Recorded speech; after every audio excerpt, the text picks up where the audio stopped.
আসসালামু আলাইকুম সবাইকে। চট্টগ্রাম বন্দর মহিলা কলেজে অনলাইন ক্লাসে একাদশ শ্রেণীর শিক্ষার্থীদেরকে স্বাগত জানাচ্ছি। আশা করছি পরিবার সহ সবাই সুস্থ এবং নিরাপদ আছো এবং বাসায় পড়াশোনা করছো। শিক্ষার্থীরা, তোমাদের একটি পরীক্ষা হবে, একটা মূল্যায়ন পরীক্ষা। তোমরা রুটিন ইতিমধ্যে পেয়েছো।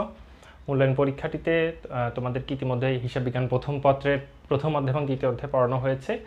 আর আরেকটি অধ্যায় নতুন সংযুক্ত হবে, সেটা হচ্ছে তৃতীয় অধ্যায়। অর্থাৎ অধ্যায় 1, 2 এবং 3 এই তিনটি অধ্যায় তোমাদের পরীক্ষার সিলেবাসে অন্তর্ভুক্ত থাকবে। পাশাপাশি তোমরা প্রশ্নের মান বন্টন সেটাও তোমরা দেখেছো হয়তো, তোমাদের যে ফেসবুক পেজ সেখানে দেওয়া হয়েছিল। 30 নম্বরের তোমাদের বহু নির্বাচনী প্রশ্ন থাকবে এবং 20টি জ্ঞানমূলক প্রশ্ন, অর্থাৎ এক কথায় উত্তর থাকবে। এই প্রশ্নগুলো আসলে প্রিন্টেড কপি তোমাদেরকে ফেসবুক পেজে দেওয়া হবে এবং তোমরা উত্তরগুলো লিখে নির্দিষ্ট সময়ের মধ্যেই সেখানে সাবমিট করবে। এই নির্দিষ্ট সময় পার হওয়ার পরে উত্তরগুলো আর গ্রহণ করা হবে না। এ ব্যাপারে ইনস্ট্রাকশন আমি পরবর্তীতে আবার জানাবো আমাদের ফেসবুক যে পেজ আছে সেখানে। তো শিক্ষার্থীরা, আজকে আমাদের পড়ার যে বিষয়টি সেটা হচ্ছে যে তৃতীয় অধ্যায়, প্রথম পত্রের তৃতীয় অধ্যায় ব্যাংক সমন্বয় বিবরণী। বোর্ড পরীক্ষা এখান থেকে অবশ্যই একটি প্রশ্ন আসবে এবং তোমরা ইতিমধ্যে জানো 2022 সালের পরীক্ষার্থী তোমরা, এইচএসসি, তোমাদের সিলেবাস সংক্ষিপ্ত করা হয়েছে। প্রথম পত্র থেকে 2টি অধ্যায় বাদ দেওয়া হয়েছে এবং দ্বিতীয় পত্র থেকে 4টি অধ্যায় বাদ দেওয়া হয়েছে। তো বেশ খানিকটা ছোট করা হয়েছে তোমাদের সিলেবাস এবং ইতিমধ্যে সিলেবাসটি প্রকাশিত হয়েছে, তোমরা ওয়েবসাইট থেকে সংগ্রহ করে নিতে পারো। এই তৃতীয় অধ্যায় কিন্তু সিলেবাস অন্তর্ভুক্ত আছে। হিসাব বিজ্ঞান প্রথম পত্রের তৃতীয় অধ্যায় সিলেবাস অন্তর্ভুক্ত আছে 2022 সালের এইচএসসি পরীক্ষার যে সিলেবাস সেখানে। তো আজকে আমরা, যেহেতু এটা খুবই গুরুত্বপূর্ণ একটা অধ্যায়, জানার জন্য, বোঝার জন্য, বিশ্ববিদ্যালয়ে ভর্তি পরীক্ষার জন্য সব ক্ষেত্রে এই চ্যাপ্টারটি খুবই গুরুত্বপূর্ণ। সেই জন্য আমি এটা প্রাথমিক আলোচনা করেছিলাম যে ব্যাংক সমন্বয় বিবরণী জিনিসটা আসলে কি। ইংলিশ হচ্ছে ব্যাংক রিকনসিলিয়েশন স্টেটমেন্ট, অর্থাৎ একটা নির্দিষ্ট সময়ে যেই আমানতকারী, অর্থাৎ যারা ব্যাংকে টাকা জমা রাখছেন তাদেরকে বলা হয় আমানতকারী বা কাস্টমার। ব্যাংকের ভাষায় তারা হচ্ছে ব্যাংকের কাস্টমার বা ডিপোজিটর। এই আমানতকারীরা একটা হিসাবের মধ্যে তার ব্যাংকের জমানো টাকাগুলো সংরক্ষণ করে। সেটা আমরা জানি নগদান বই। নগদান বইয়ের নগদ কলাম একটা থাকে, ব্যাংক কলাম একটা থাকে। তার মাধ্যমে সে ব্যাংকের সাথে কী লেনদেন করলো, কত টাকা ব্যাংকে সে জমা দিল, কত টাকা ব্যাংক থেকে তুলে নিল, বা তার ব্যাংকের সাথে কী কী লেনদেন হলো, যাবতীয় তথ্যাবলী ওই নগদান বইয়ে ডিটেলস জমা থাকে। এবং ব্যাংকেরও নির্দিষ্ট একটা হিসাব বই আছে, সেটাকে ব্যাংক বলা হয়। ব্যাংকের ভাষায় বা হিসাব বিজ্ঞানের ভাষায় এটা হচ্ছে ব্যাংক স্টেটমেন্ট বা ব্যাংক বিবরণী। তো আধুনিক নাম এটা, আগে এটার নাম ছিল পাস বই, যখন হাতে লিখে জমা খরচের হিসাব করা হতো। আধুনিক নিয়মে সব কিছু কম্পিউটারাইজড পদ্ধতিতে জমা খরচ করা হচ্ছে, মানে জমা এবং খরচের হিসাব কম্পিউটারাইজড পদ্ধতিতে সংরক্ষণ করা হচ্ছে। এবং এখন যেই বিবরণী ব্যাংক প্রত্যেকটা তার কাস্টমারদেরকে সে সরবরাহ করে বা তাদের নামে যে সংরক্ষণ করে, সেই বিবরণীটা হচ্ছে ব্যাংক সমন্বয় বিবরণী, ব্যাংক বিবরণী, ব্যাংক স্টেটমেন্ট। এই দুটো বিবরণী, একটা হচ্ছে আমানতকারীর সংরক্ষণ করা নগদান বই, ক্যাশবুক, এবং ব্যাংক স্টেটমেন্ট, এই দুটো বিবরণীর মধ্যে অনেক সময় হিসাবের গড়মিল দেখা যায়। দেখা যাচ্ছে নগদান বই অনুযায়ী জমা হচ্ছে 10,000, কিন্তু পাস বই বা ব্যাংক বিবরণীতে দেখা জমা হচ্ছে 8,000। তো 2,000 টাকার গড়মিল দেখা গেল, পার্থক্য হয়ে গেল। কেন এই 2,000 টাকা পার্থক্য হলো, গড়মিল হলো, ওই কারণ অনুসন্ধান করার জন্য আমানতকারী কর্তৃক, যিনি ডিপোজিটর, তিনিই বানাবেন। আমানতকারী কর্তৃক যেই বিবরণী পৃথকভাবে তৈরি করা হয়, যে সংশোধনী বিবরণী পৃথকভাবে তৈরি করা হয়, তার নামই হচ্ছে ব্যাংক সমন্বয় বিবরণী। এই বিবরণীর মাধ্যমে ব্যাংকের সাথে আমানতকারীর হিসাবের পার্থক্যগুলো, কেন পার্থক্য হলে কারণগুলো অনুসন্ধান করা হয় এবং সেই কারণগুলো উপস্থাপনপূর্বক হিসাবটাকে ঠিক করে সংশোধন করে আবার সংরক্ষণ করা হয়। সুতরাং বুঝতেই পারছো, ব্যাংক এবং নগদ যেহেতু দুটোই প্রতিষ্ঠানের জন্য খুবই গুরুত্বপূর্ণ তরল সম্পদ, সুতরাং এদের সঠিক হিসাব সংরক্ষণ করাটা খুবই গুরুত্বপূর্ণ। তাই এই অধ্যায়টিও খুবই গুরুত্বপূর্ণ। অধ্যায়ের অঙ্ক করতে আমাদের প্রথমে যেটা খুব ভালো করে জানতে হবে সেটা হচ্ছে যে এখানে দুটো পদ্ধতি আছে। একটা হচ্ছে একক জের পদ্ধতি,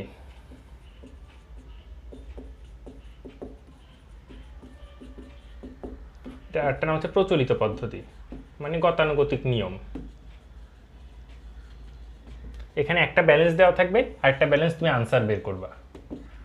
যেমন নগদান বন্ড যে ব্যাংক জমার উদ্ধৃত, এই ব্যালেন্সটা দেওয়া আছে, এই ব্যালেন্সটা প্রশ্নে দেওয়া আছে, তাহলে তুমি এই আনসারটা বের করবা।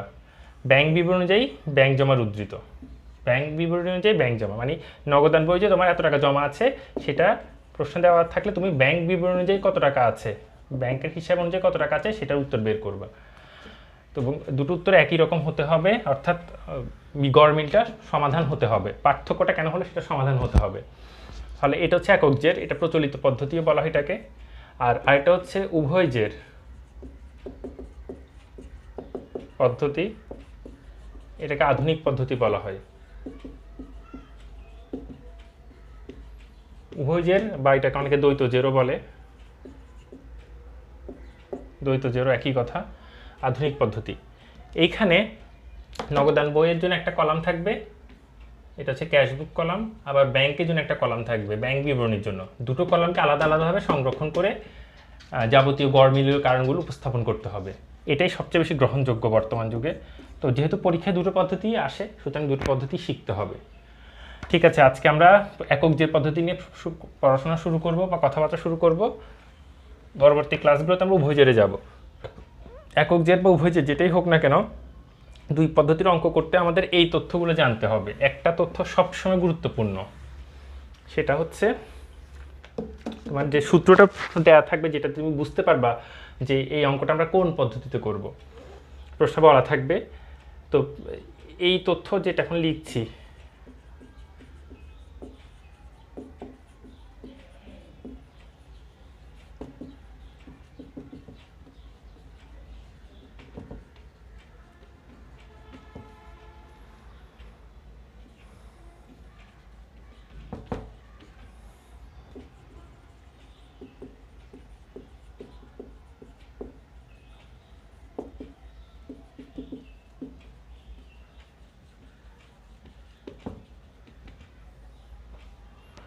নগদান বই অনুযায়ী ব্যাংক জমার উদ্ধৃত অথবা ব্যাংক বিবরণ অনুযায়ী ব্যাংক জমা অতিরিক্ত, এই কথাটা যদি বলা থাকে তাহলে এটা স্বাভাবিক নিয়মের অঙ্ক হবে।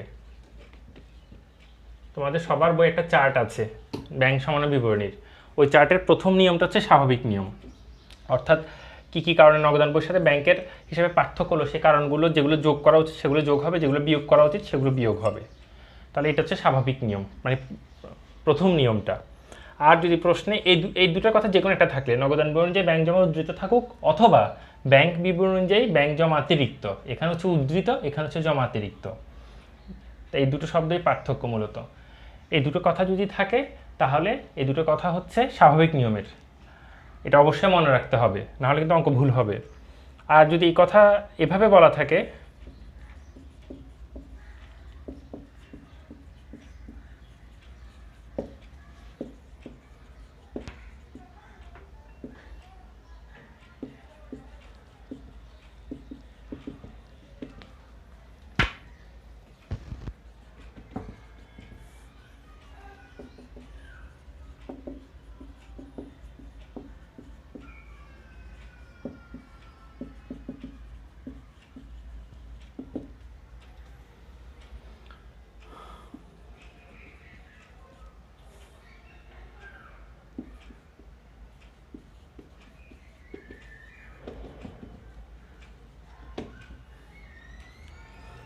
আর যে কথা এভাবে বলা থাকে যে নগদান বই অনুযায়ী ব্যাংক জমা অতিরিক্ত, এখানে কিন্তু ব্যাংক জমার উদ্ধৃত, আর এখানে বলেছে ব্যাংক জমা অতিরিক্ত, অথবা ব্যাংক বিবরণ অনুযায়ী ব্যাংক জমা অতিরিক্ত, এখানে বলেছে ব্যাংক জমা অতিরিক্ত আর এখানে বলছে ব্যাংক জমার উদ্ধৃত, অর্থাৎ ঠিক এটার বিপরীতে এটা কথাগুলো আসছে, তাই এটাকে বলা হয় বিপরীত নিয়ম। স্বাভাবিক নিয়মে যে আইটেমগুলো নগদান ব্যাংক সমান বিবরণীতে যোগ হবে সেগুলো বিপরীত নিয়মে গিয়ে সেই যোগের আইটেমগুলো পরিবর্তন হয়ে বিয়োগ হবে, আর স্বাভাবিক নিয়মে যে আইটেমগুলো ব্যাংক সমান বিবরণীতে বিয়োগ হবে সেগুলো বিপরীত নিয়মে গিয়ে যোগ হবে, শুধু এইটুকুই। এর অর্থ হচ্ছে আমি যদি এটাকে বেস ধরি, ভিত্তি ধরি, তাহলে এই বেসটা আমি যদি ঠিক করে করতে পারি তাহলে এখানে যা প্লাস হচ্ছে বিপরীতে তা মাইনাস করব, এখানে যা মাইনাস হচ্ছে বিপরীতে তা প্লাস করব, তাহলেই সমাধান সহজ হয়ে যাবে। তাহলে আমাদেরকে এটাই ভালো করে বুঝতে হবে প্রথমটা। কিন্তু এই কথাগুলো যদি আমি ভুল করি যে কোনটা স্বাভাবিক নিয়ম কোনটা বিপরীত নিয়ম, তাহলেই কিন্তু অঙ্কের সমস্যা বাঁধবে, তখন অঙ্কটা ভুল হবে। তো আমাদেরকে প্রথমে এটাই শিখতে হবে যে ভিত্তি কি বললো, নগদান বইকে গুরুত্ব দিল না ব্যাংক বিবরণীকে গুরুত্ব দিল, ব্যাংক জমা অতিরিক্তকে গুরুত্ব দিল, এই দুটো কথার মানে কিন্তু এক।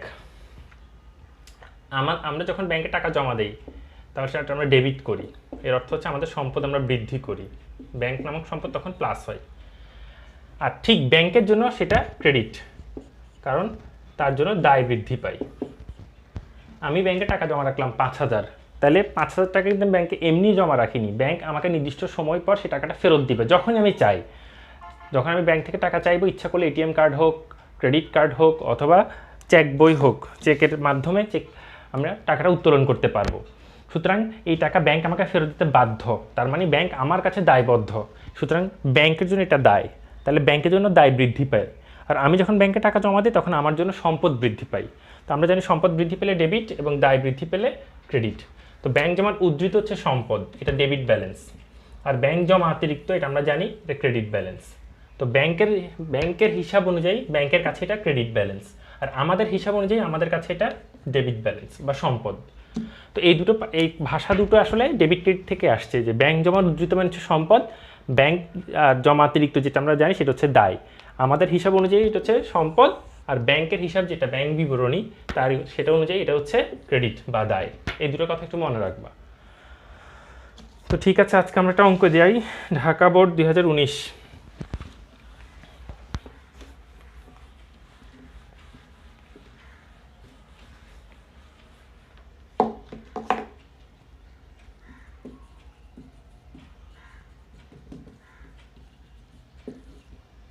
আট নম্বর অঙ্ক।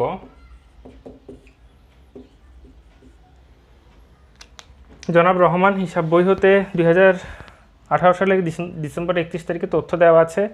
প্রশ্নের শুরুতেই বলেছে নগদান বই অনুযায়ী ব্যাংক জমার উদ্ধৃত। তার মানে বুঝে নিতে হবে, এটা পড়েই বুঝে নিতে হবে এটা কি প্রথম নিয়মে অঙ্ক করবো না দ্বিতীয় নিয়ম, অর্থাৎ স্বাভাবিক নিয়মে করবো না বিপরীত নিয়ম। যেহেতু নগদান বই অনুযায়ী ব্যাংক জমার উদ্ধৃত বলেছে, তাহলে অবশ্যই এটা কোন নিয়ম হবে? স্বাভাবিক নিয়ম, প্রথম নিয়মটা আমরা যেটা পড়েছি একটু আগে। তারপর 5,000 টাকা ইস্যুকৃত একটি চেক পরিশোধের জন্য এখনও ব্যাংকে উপস্থাপন হয়নি। ইস্যুকৃত চেক পরিশোধের জন্য ব্যাংকে উপস্থাপন হয়নি, এভাবে না পড়ে আসলে আমরা অঙ্ক করে সরাসরি করলে ভালো হয়েছে। যাই হোক, তারপর প্রশ্নগুলো পড়ি। 5,000 টাকা ইস্যুকৃত একটি চেক ব্যাংক পরিশোধের জন্য এখনও ব্যাংকে উপস্থাপন হয়নি। চেক আমরা ইস্যু করেছি, ইস্যু অর্থ হচ্ছে কাউকে আমরা চেক দিয়েছি। তো আমরা কাকে চেক দিব? নিশ্চয়ই কোনো পাওনাদারকে, যে আমার থেকে টাকা পায়, তাকে চেক দিয়েছি, কিন্তু সেই পাওনাদার চেকটা আদায়ের জন্য ব্যাংকে উপস্থাপন করেনি। আমার দায়িত্ব আমি পালন করেছি, তাহলে আমি দায় হ্রাস করব, কারণ পাওনাদার হ্রাস পাবে, আবার একদিকে আমার সম্পদ হ্রাস পাবে। কারণ আমরা যখন চেক ইস্যু করি তাহলে দুটো কাজ হয়, একটা হচ্ছে পাওনাদার হ্রাস পাই, তাই পাওনাদার হিসাব ডেবিট, আর ব্যাংক নামক সম্পদ হ্রাস পায়, তাহলে ব্যাংক হিসাব ক্রেডিট। দায় হ্রাস, সম্পদ হ্রাস। এই চেকটা আমি যখন ইস্যু করলাম, ঠিক আছে, আমি আমার হিসাব করে ফেলেছি, আমি আমার জাবেদা দিয়েছি, কিন্তু ওই ভদ্রলোক বা ওই প্রতিষ্ঠান যাকে আমি চেকটা দিয়েছি তিনি চেকটা ব্যাংকে উপস্থাপন করেননি। ব্যাংকে উপস্থাপন না করার ফলে আমার ব্যাংক থেকে টাকা চলে যায়নি এবং পাওনাদার আসলে হ্রাস পায়নি। প্রকৃত অর্থ কিন্তু এটাই হয়েছে। এখন তাহলে আমাকে কি করতে হবে? আমি যদি ব্যাংক হিসাবকে ক্রেডিট করেছি, তাহলে আমি যদি এটা আমার ক্যাশ বই, আর এটা হচ্ছে ব্যাংকের হিসাব, ব্যাংক স্টেটমেন্ট। আগেও বলেছি এই দুটো হিসাবই কিন্তু আমানতকারী করবে, এই যে সংশোধনটা এটা আমানতকারী করবে। আমি আমার হিসাব বইয়ে যখনই চেক ইস্যু করেছি কত টাকার, 5,000 টাকা, তখনই আমার ক্যাশ বইটা মাইনাস করেছি 5,000। তো ব্যাংকে সেটা উপস্থাপন না হওয়ার কারণে ব্যাংক কিন্তু সেই 5,000 টাকা আমার অ্যাকাউন্ট থেকে কমায়নি, মাইনাস করেনি। তাহলে ব্যাংকের সাথে আমার পার্থক্য হয়ে যাচ্ছে -5,000-এর, -5,000 পার্থক্য হয়ে যাচ্ছে। এখন একক যে পদ্ধতিতে আমি ব্যাংকের ভুলগুলো কিন্তু নিজেকে ঠিক, মানে আমাকে ভুল হিসেবে মেনে নিয়ে ঠিক করতে হয়। এখন আমাকে কি করতে হবে? আমাকে এক পা পিছিয়ে আসতে হবে। যেহেতু ব্যাংক থেকে টাকা কমেই, সুতরাং আমি ব্যাংকে আদেশ দিতে পারবো না বা নির্দেশ দিতে পারবো না যে আপনারা কেন টাকা কমান নেই। কারণ আমাকে বাধ্য হয়ে মনে করতে হবে যেহেতু চেক উনি উপস্থাপন করেননি, তাহলে আমার যে ক্যাশ বই সেখান থেকে আমি যে মাইনাস করেছি সেটার দরকার নেই, তার মানে আমার টাকাটা আসলে কমেনি। তাহলে আমাকে কি করতে হবে? মিলানোর জন্য, এটা হচ্ছে বেস, আমাকে মিলানোর জন্য তাহলে এখন +5,000 করতে হবে, মানে আমার নগদান বইয়ে 5,000 যোগ করতে হবে। যোগ করলেই নগদান বইয়ের কোনো ব্যালেন্স থাকবে না। ঠিক এইখানেও যে 5,000 টাকা পার্থক্য তৈরি হলো, মানে পার্থক্য কেন হয়েছে? কারণ এখানে কোনো ব্যালেন্স ব্যাংক কিছুই করেনি, যোগও করেনি, বিয়োগও করেনি। তাহলে এখানে 0, এখানেও 0 হয়ে গেল, তাহলে দুটো পক্ষ মিলে গেল। তো এইভাবে মিলানোর জন্য আমাকে কাজটা করতে হচ্ছে। তাহলে এখন আমাকে কী করতে হচ্ছে? তাহলে 5,000 টাকা আমি যদি যোগ করি, তাহলে ব্যাংকের সাথে আমার যে পার্থক্য, সেই পার্থক্যটা সমাধান হচ্ছে।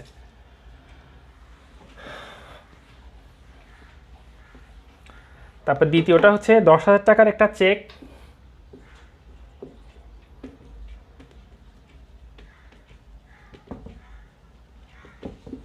10,000 টাকার একটা চেক আদায়ের জন্য ব্যাংকে জমা দেওয়া হয়েছে, কিন্তু ব্যাংক কর্তৃক আদায় হয়নি। এবার চেক আমি আদায়ের জন্য ব্যাংকে জমা দিয়ে আসছি। যখনই আমি চেক আদায়ের জন্য ব্যাংকে জমা দিয়ে আসি, তখনই আমি সেটা প্লাস করে দেখাই নগদান বইয়ে, কারণ টাকা আমার ব্যাংকে বৃদ্ধি পাই। তো ব্যাংক ওই চেকের টাকা কিন্তু এখন আদায় করতে পারেনি। তাহলে ব্যাংক যদি আদায় করতে না পারে, আমার অ্যাকাউন্টে আমি প্লাস করেছি ক্যাশের যে ব্যাংক কলাম আছে, ক্যাশ বইয়ের যে ব্যাংক কলাম আছে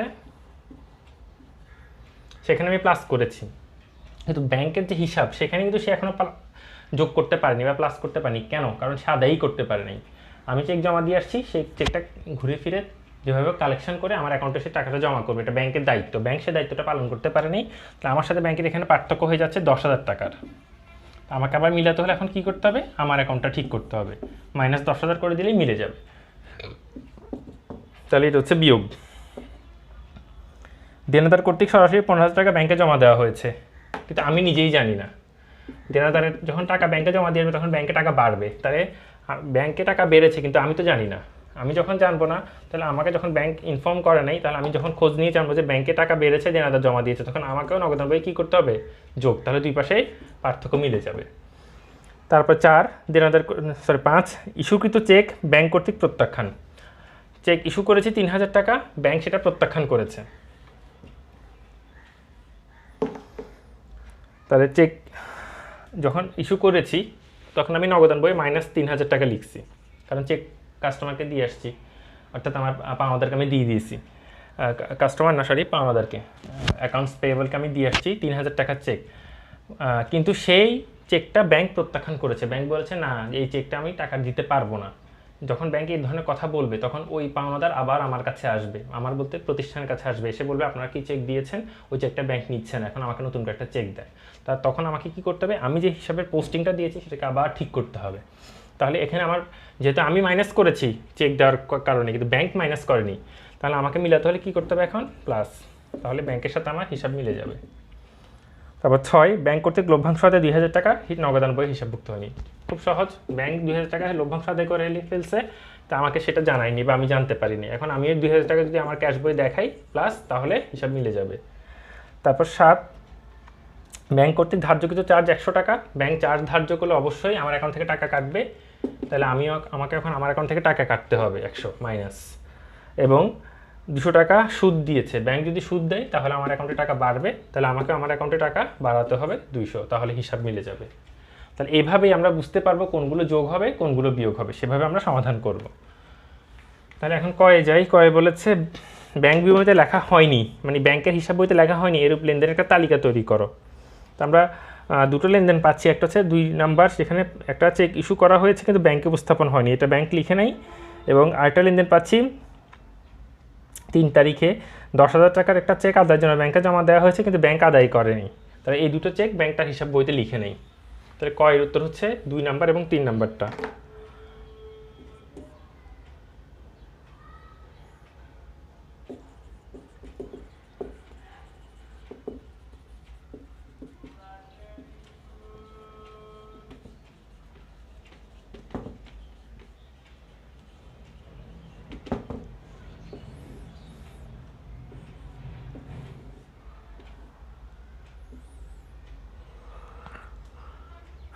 তাহলে এখানে 2 নাম্বার,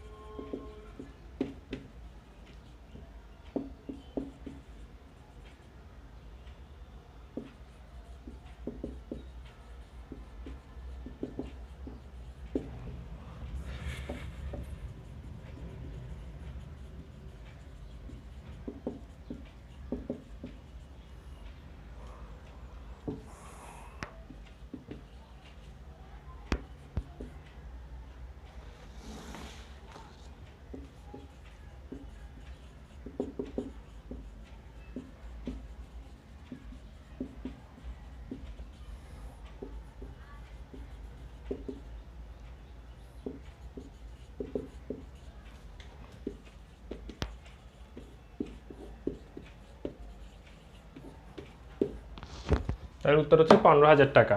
দুটো লেনদেন লিখে জাস্ট টাকার অঙ্ক দেওয়া আছে প্রশ্ন, সেটা লিখে দিলেই উত্তর হয়ে যাবে। ক্ষয় বলেছে ব্যাংক সম্বন্ধ বিবরণী বানাও।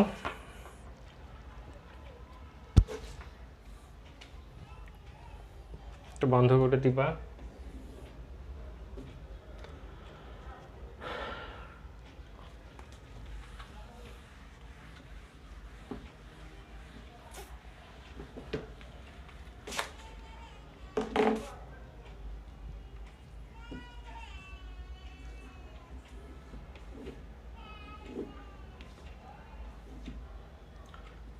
এটা আর্থিক বিবরণের মধ্যে এটার ঘর,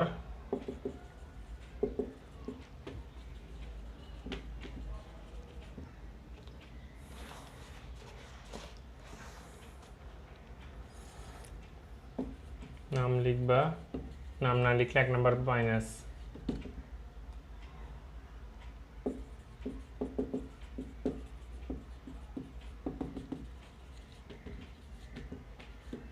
এখানে তারিখ দিবা 2018 সালের 31 ডিসেম্বর তারিখের। তাহলে আমরা প্রথমে হেডিং দিব নগদান বই অনুযায়ী ব্যাংক জমার উদ্ধৃত।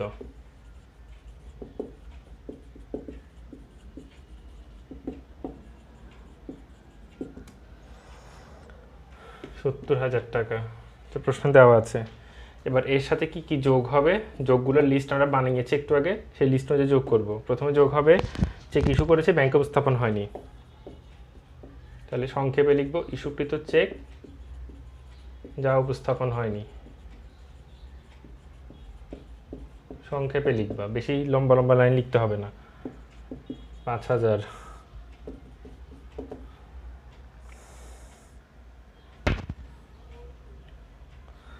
তারপরে দেনাদার কর্তৃক সরাসরি ব্যাংকে জমা দেন।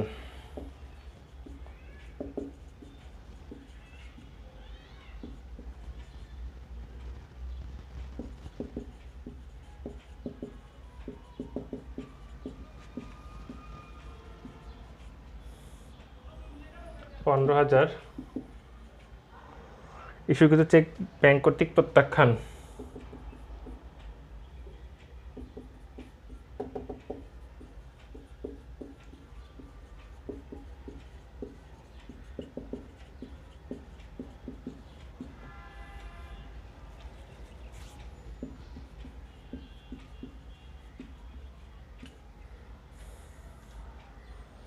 $3,000 লভ্যাংশ আদায়।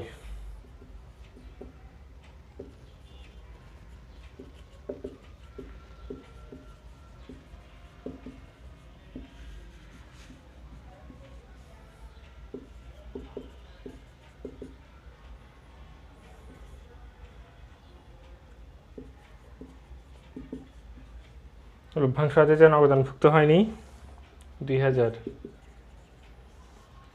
ব্যাংক কর্তৃক লেখা যায়, জায়গা কম বিধে আমি লিখতে পারছি নাকি। ব্যাংক কর্তৃক লভ্যাংশ আদায় যেন অবদানভুক্ত হয়নি 2,000।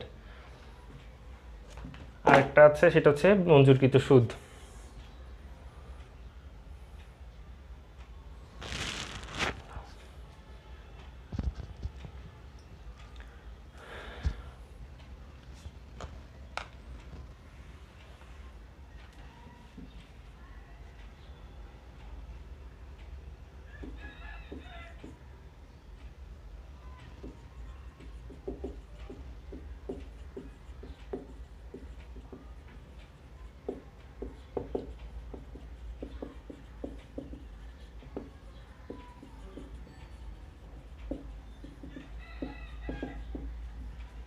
এটা হচ্ছে 200।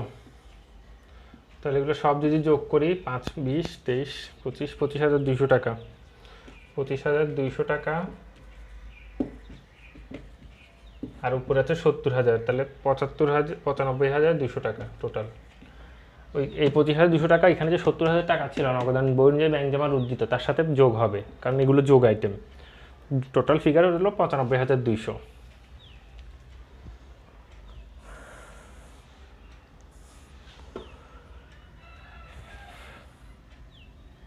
এবার বিয়োগ।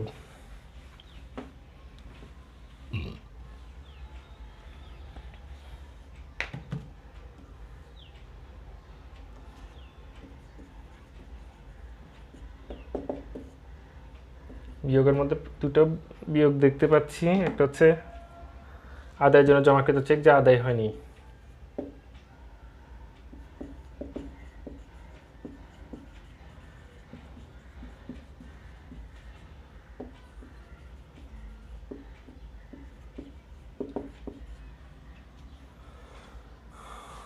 10,000 টাকা, এবং আরেকটা হচ্ছে ধার্যকৃত চার্জ,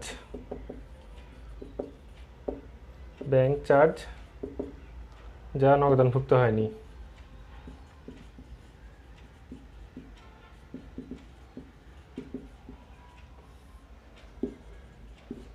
মোট 10,100 টাকা। এটা কিন্তু মাইনাস, বিয়োগটা মাইনাস, তাহলে 95,000 থেকে 200 থেকে 10,000 গেলে 85,100 টাকা। বন্ধ। এইটাই হচ্ছে উত্তর, যে ব্যাংকের সাথে আমাদের হিসাবে পার্থক্য হয়ে গেল, সেই পার্থক্যটা এখন মিলে গেল যে কেন আমাদের পার্থক্য হয়েছে। তাহলে আমাদের হিসাবে থাকা উচিত 85,100 টাকা, নগদান বই অনুযায়ী 85,100 টাকা থাকা উচিত, এবং ব্যাংকের হিসাব অনুযায়ী 85,100 টাকা থাকা উচিত। এটা আমরা কারণগুলো ফাইন্ড আউট করে বের করলাম, খুঁজে বের করলাম কি কি কারণে এই সমস্যাটা হলো।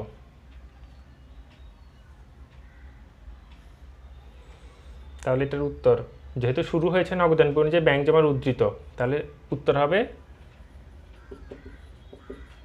ব্যাংক বিবরণী অনুযায়ী, ওটা নগদান বই অনুযায়ী উদ্ধৃত অত টাকা হওয়া উচিত, এটা এখন ব্যাংক বিবরণী অনুযায়ী উদ্ধৃত এত টাকা আমরা পেলাম।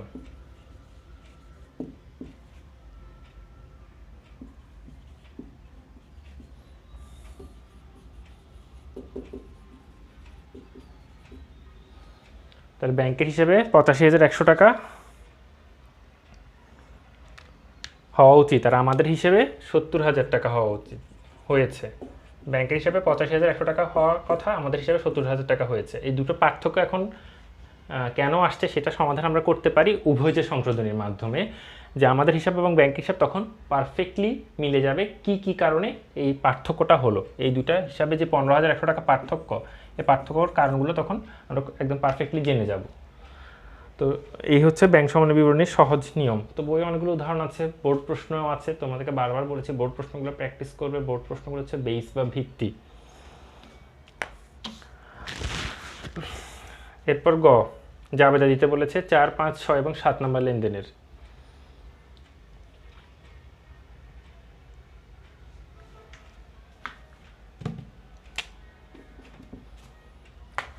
জাবেদা ছক করে তোমরা বাসায় করবে, আমি শুধু রাফের মতো লিখে দিচ্ছি, ব্যাখ্যাও লিখবে। ব্যাখ্যা তো তোমরা জানো, ব্যাখ্যা না লিখলে, প্রশ্ন যদি বলে ব্যাখ্যার প্রয়োজন নেই তাহলে ব্যাখ্যা লিখবে না, না হলে অবশ্যই লিখতে হবে। না লিখলে 50% মার্ক কাটা, যা নাম্বার পাবে তার থেকে 50% নাম্বার কাটা বাদ চলে যাবে।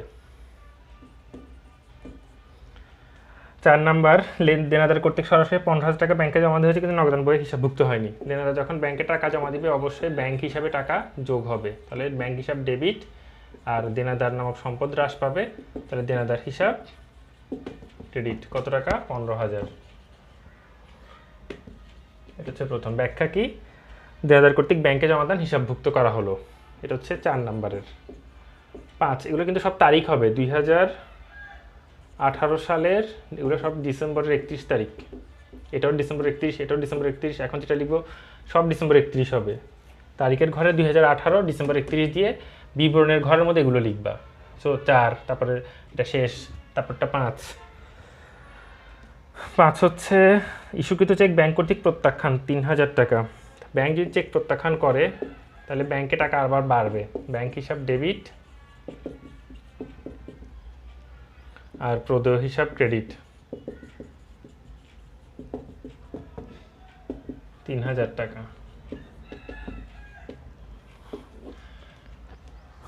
কারণ ব্যাংক চেক প্রত্যাখ্যান মানে কি, আমি একটা চেক ইস্যু করলাম, তখন ইস্যু করলে কাকে ইস্যু করেছি? প্রদেয় হিসাবকে ইস্যু করেছি, তাই প্রদেয় হিসাব তখন হ্রাস পাবে, হ্রাস পেলে ডেবিট, আর ব্যাংক নামক সম্পদ তখন কমবে, তাহলে সম্পদ কমলে ক্রেডিট। যখন ওই চেকটা রিফিউজ হবে, ব্যাংক পরিশোধে অস্বীকার করবে, তখন ঠিক জাবেদা উল্টে যাবে, তখন ব্যাংক নামক সম্পদ আবার বাড়বে, কারণ তখন ব্যাংক থেকে টাকা কমে নেই, এবং প্রদেয় হিসাব নামক দায়টা তখন আবার বাড়বে। সুতরাং পূর্বের জাবেদা পুনঃপ্রতিস্থাপন হবে, এটা হচ্ছে মূল কথা।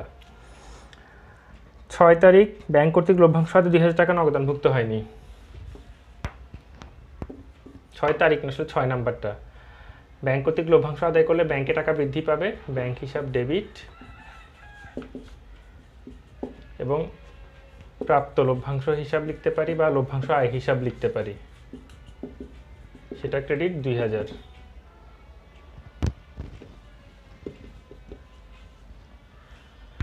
এটা হচ্ছে 6 তারিখ, মানে 6 নাম্বারটার, এবং 7 নাম্বার। এখানে দুটো লেনদেন আছে। একটা হচ্ছে প্রথম অংশে বলেছে ধার্যকৃত চার্জ, ব্যাংক চার্জ ধার্য করলে ব্যাংক থেকে টাকা হ্রাস পাই, আর একই সাথে ব্যয় বৃদ্ধি পাই।